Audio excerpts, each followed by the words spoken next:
અને આપણા વિરુદ્ધ કદાચ કોઈ વીર રચના રચે એવું લાગે છે અને અગર આ એક થઈ જશે અને ભક્તિના માર્ગ પકડી લે છે તો આપણે અહીંયા કોણ ભેટ ભીગરા કરશે એમ કરીને એમના એજન્ટો દ્વારા ગુરુ મહારાજને અલગ અલગ પરીક્ષાઓ લે છે એ આપ સૌને ખબર છે અલગ અલગ પરીક્ષાઓ લે છે કોઈ માગલામાં પૂરું લઈને આવે છે કોઈ શીશામાં શિકલ લઈને આવે છે એ બધી પરીક્ષાઓ પાસ કરે છે ઉકળતા પહેલા પણ આવું કરે ત્યારે અંગ્રેજને ખબર પડે છે કે આવું કોણ છે ગુરુ મારે જાતે જોઈ એમ કરીને અંગ્રેજ ખુદ આવે છે અને જ્યારે ફેલ થાય તો દંડિત કરાય ત્યારે અંગ્રેજ શિશુ લઈને આવે છે ગુરુ મહારાજ કહે છે અગર તું મને પાવા માંગતો હોય તો કમલા ટોલીને પાછે ત્યારે એમના એજન્ટ દ્વારા બોલે છે એ સવાસી થાય છે અને ઉકાળે છે પછી એકદમ પાણી જેવું થઈ જાય અડધો મિનિટ રવા દે તો એક જાદુ બની જાય એવું શિશુ ગુરુ મહારાજને આરોગવાનું કે છે ત્યારે આ દેશ માટે સમાજ માટે ગુરુ મહારાજ શું આરોગી જાય છે ત્યારે અંગ્રેજને વિશ્વાસ નથી આપતો ખરેખર કહી ગયા પછી ક્યાંક કરી દીધું ત્યારે અંગ્રેજ કહે છે જે મને શિશુ આપ્યો મને પાછું આપી દો ત્યારે ગુરુ મહારાજ એ પાછું કાઢી આપે છે બોલે છે કામ પડે છે ત્યારે દાઢમાંથી ખતરાણીને એ પૂરું કરે છે અને અંગ્રેજ એ ઘોડા ઉપર જ બેઠેલો હોય છે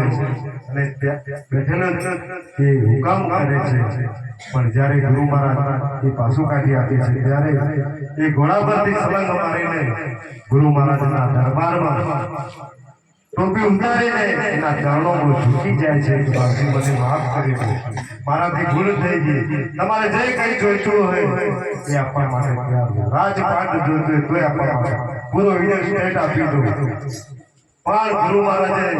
ના પાડી મારે કશું જોઈતું નથી પણ મારા દેશની અંદર જે કંઈ તમે વેઠ વગેરે કરાવો છો એ વેઠ પ્રથા બંધ થવી જોઈએ ત્યારે અંગ્રેજ કહે છે કે તમારી શું નિશાની એ વખતે ગુરુ મહારાજે આપણને નિશાની આપેલી છે આ સવા હાથનું પગું કપડું સાત હારનું બાનું કપાળે તલાક અને જય સીતારામનો મહામંત્ર આપણને આપેલું છે આજે જેના પાસે એક પણ નિશાની હશે ગમે ત્યાં જાય ગમે તે સમાજમાં જાય પણ તમારી પાસે જો આ ભગું તમારા ગળામાં માથા પર બાંધેલું હોય તો એ વ્યક્તિને ખબર પડે પણ આ વ્યક્તિ ભગત સંસ્કારી છે એ નિશાની છે એટલે આપણા ગુરુ મહારાજને આ સમાજને દેશને સર્વ સમાજને સારવાર માટે આપણને આ ભક્તિનો એક માર્ગ આપ્યો છે જેથી સમાજમાં જે પરિવારમાં ભક્તિ અને શિક્ષા છે એ પરિવાર આજે આગળ વધી રહ્યો છે ભલા સજ્જનો ભક્તિ કરજો અને મા બાપની સેવા કરજો એ જ આશીર્વાદ તમારે આગળ કામ લાગશે વધારે લગત અહીંયા ઘણા બધા મહાનુભાવો બેઠેલા છે આપણને એક થોડી સાદ આપશે ગ્રહણ કરવાની જરૂર છે બોલે રામચંદ્ર ભગવાન બોલે તપેશ્વરી મહારાજ બોલે ભગવાન